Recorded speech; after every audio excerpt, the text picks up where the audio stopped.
बहन कुमारी मायावती जी और Bahujan Samaj party OBC वर्गों को अपना अभिन्न अंग मानती है और बीएसपी इन वर्गों के उत्थान के लिए पूरे जी जान से समर्पित है। इसी सोच के तहत संविधान के 127वें संशोधन बिल, जो राज्य सरकारों द्वारा ओबीसी के पहचान करने और इनकी सूची बनाने के अधिकार देती है, इस बिल का पुरजोर समर्थन बहुजन समाज पार्टी करती है। किंतु मान्यवर अधिष्ठाता महोदय, यहाँ आज इस विषय पर चर्चा होते हुए हमें आरक्षण के महत्व पर और उसके उद्देश्यों पर भी चर्चा करना अत्यंत ही जरूरी हो जाता है। बाबा साहब ने संविधान में समतामूलक समाज की स्थापना करने के लिए आरक्षण का प्राविधान किया था और आज उनके इस उद्देश्य से सामाजिक और आर्थिक रूप से वंचित वर्गों को आरक्षण देकर के समाज में एक अग्रसर स्थिति बनाने के लिए एक महत्वपूर्ण भूमिका निभा भी रही है आरक्षण। मैं आपसे ये भी कहना चाहूँगा कि आज आरक्षण ने पिछड़े वर्गों और SC ST के लोगों को, लाखों लोगों को हजारों वर्षों से जो जातिगत और जात के दबाव में रख करके जंजीरों में जकड़ा हुआ था, आज कहीं ना कहीं आरक्षण उन जंजीरों को तोड़ने में और एक समतामूलक समाज की स्थापना करने में बहुत मदद करता है और कारगर भी रहता है। लेकिन हम ये देख रहे हैं कि आधुनिक अर्थव्यवस्था में आरक्षण का महत्व भी घटता चला जा रहा है। मान्यवर, अगर आप देखेंगे, जहां एक तरफ ये कहा जाता है कि आर्थिक रूप से पिछड़े वर्गों को, सामाजिक रूप से पिछड़े वर्गों को नौकरियों में आरक्षण देकर के एक समतामूलक समाज की स्थापना की जाए, वहीं दूसरी तरफ हमें ये देखने को मिलता है कि जितनी भी सरकारी नौकरियां हैं उनको कम कर दिया करते चले जा रहे हैं सरकार के द्वारा। उत्तर प्रदेश में ही अगर आप देखेंगे तो हर जगह जहां पे भी आरक्षण, चाहे वो मेडिकल कॉलेजेस में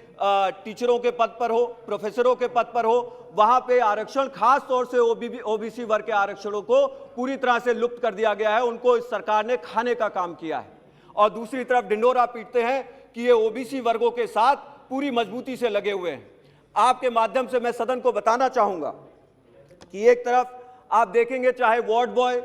नर्सेस, जो कि अभी कोरोना काल में जिन्होंने ज्यादा से ज्यादा काम किया और जान जोखिम में डालने का काम किया, उनकी भी नौकरियां सरकारी नौकरियों से हटा करके सीधे सीधे संविदा पे देने का काम किया गया है, जो कि निजीकरण के तहत होता है। इसमें कौन सा ओबीसी आरक्षण लागू होगा, मैं आपके माध्यम से सरकार से पूछना चाहता हूं। 97% नौकरियां प्राइवेट सेक्टर में हैं, 3% नौकरियां सरकार के पास हैं। इन 30% नौकरियों को भी आप घटा करके सीधे सीधे निजीकरण करके उनको आप संविदा पे देने का काम कर रहे हैं और ढिंडोरा पीट करके संविधान में संशोधन ला करके आप जनता को एक बार पुनः गुमराह करने का काम कर रहे हो। ये प्रयास कर रहे हैं कि जनता फिर से आपके झांसे में आ जाए और चाहे उत्तर प्रदेश का चुनाव हो या किसी और प्रदेश प्रांत में चुनाव हो रहा हो, वहां पे आप फिर से इनको कंफ्यूजन में ला करके इनके वोट को लेने का प्रयास करने का काम करते हैं। लेकिन मान्यवर, आपके माध्यम से मैं इस देश को जरूर बताना चाहूंगा कि सिर्फ और सिर्फ ये सरकार सिर्फ गुमराह करने का काम करती है। ये किसी भी वर्ग के साथ और किसी भी समाज में समतामूलक समाज की स्थापना करने के पक्षधर ये बिल्कुल भी नहीं है। ये अगर चाहते हैं तो सिर्फ और सिर्फ विभाजन की राजनीति करना चाहते हैं मान्यवर, और ये अत्यंत ही दुखदायक है और बहुत ही चिंताजनक है। मैं यहां पे ये भी कहना चाहूंगा कि एक तरफ ये कहते हैं कि इन्होंने आर्थिक रूप से पिछड़े श्रवण समाज के लोगों को भी आरक्षण देने का काम किया है। मैं पूछना चाहता हूं कि आप एक तरफ ये ढिंडोरा तो जरूर पीट देते हैं, लेकिन आरक्षण को लेकर के जहां पे नौकरियां कम हो रही हैं, वहां पे जिन लोगों को नौकरियां मिलनी चाहिए, जब वहां पे नौकरियां कम होती चली जाएंगी तो इन लोगों को आरक्षण कहां से मिलेगा। सिर्फ ये एक दिखावा होता है, एक छलावा होता है, ताकि कहीं ना कहीं लोगों के सामने एक झुंझुना बजा करके उनका वोट लेने का काम किया जाए। मैं यहां पे ये भी कहना चाहूंगा कि इसी के साथ साथ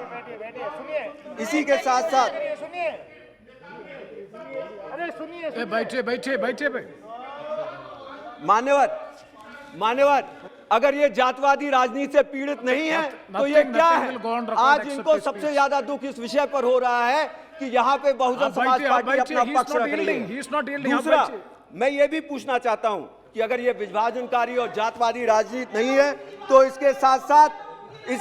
साथ बीएसपी और बहन कुमारी मायावती जी आप सुनिए ये क्या कह रहे हैं। नो आप मैं यहाँ पे इस चीज को आप इधर बोलो। बीजेपी के एक सांसद ये कह रहे हैं कि मैं ब्राह्मण होकर के ओबीसी की बात कर रहा हूं। मैं हिंदुस्तानी हूं इसलिए इस देश के लोगों की बात कर रहा हूं। मैं इस देश का रहने वाला हूं इसलिए इस देश के लोगों की बात कर रहा हूं। आपको शर्म आनी चाहिए, आपको शर्म आनी चाहिए। समता मूलक समाज की स्थापना करते हुए अगर हम लोग यहाँ पे एक समाज के, एक देश के लिए यहाँ पे इकट्ठा होकर के अगर अपनी बात रख रहे हैं और आपको उसके अंदर जातवाद मानसिकता झलक रही है, तो ये बीजेपी का असली चेहरा दिखाने का काम कर रही है। मैं आपके माध्यम से बताता हूं, एक विभाजनकारी मानसिकता के तहत आज इनका पर्दाफाश होने का काम हो रहा है। मान्यवर, मैं यहाँ पे ये भी कहना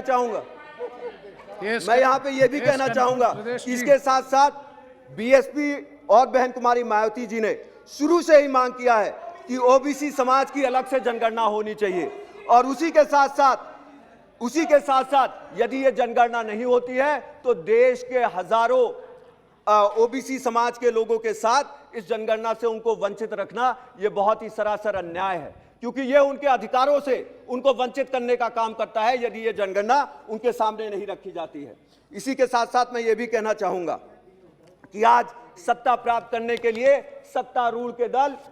यहां पे निरंतर जातवादी मानसिकता के तहत साम दाम दंड भेद का इस्तेमाल करते हैं और इसमें कोई शर्म नहीं करते, चाहे वो धर्म के नाम पर नफरत फैलाना हो या फिर आरक्षण को लेकर के वोटों की सौदेबाजी करना हो। जैसा कि हमने देखा कि एक भ्रम फैला करके, चाहे वो श्रमण समाज, चाहे ओबीसी समाज, इन सभी लोगों को झुंझुना दे करके और पर्दे के पीछे नौकरियों का सफाया करके ये सरकार उनको सिर्फ और सिर्फ छल और अंधकार में डालने का काम करती है। मैं अंत में यही कहना चाहूंगा मान्यवर कि यहां पे ये भी याद करना चाहिए और खास तौर से ओबीसी समाज के लोगों को कि मान्यवर काशीराम साहब जी ने इसी दिल्ली राजधानी के अंदर जंतर मंतर में सन 1990 के दशक में जब ये वीपी सिंह की सरकार थी और मंडल कमीशन की रिपोर्ट लागू करने के लिए धरना देने का काम किया था और उसी के साथ साथ Yes, please. और उसी के साथ साथ मंडल कमीशन की रिपोर्ट लागू करने के लिए मान्यवर काशीराम साहब जी ने उस समय धरना देने का काम किया था और वीपी सिंह की सरकार को ये हिदायत दी थी कि यदि उनको अपनी सरकार बचानी है तो उन्हें मंडल कमीशन की रिपोर्ट लागू करनी होगी और जिसके फलस्वरूप आज उनको आरक्षण मिलने का काम हो रहा है। यह बहुजन समाज पार्टी की प्रतिबद्धता है कि एक समता मूलक समाज की स्थापना हो और इसके लिए पूरी ताकत से बहुजन समाज पार्टी निरंतर लगती रहेगी। और उसी के साथ साथ मैं अंत में यही कहना चाहूंगा कि आपके माध्यम से कहना जरूरी है मान्यवर कि जातवाद के अंधकार से उभरने के लिए, सीट से बोलो, जातवाद के अंधकार से उभरने के लिए कि इस देश में एक समता मूलक की स्थापना करने के लिए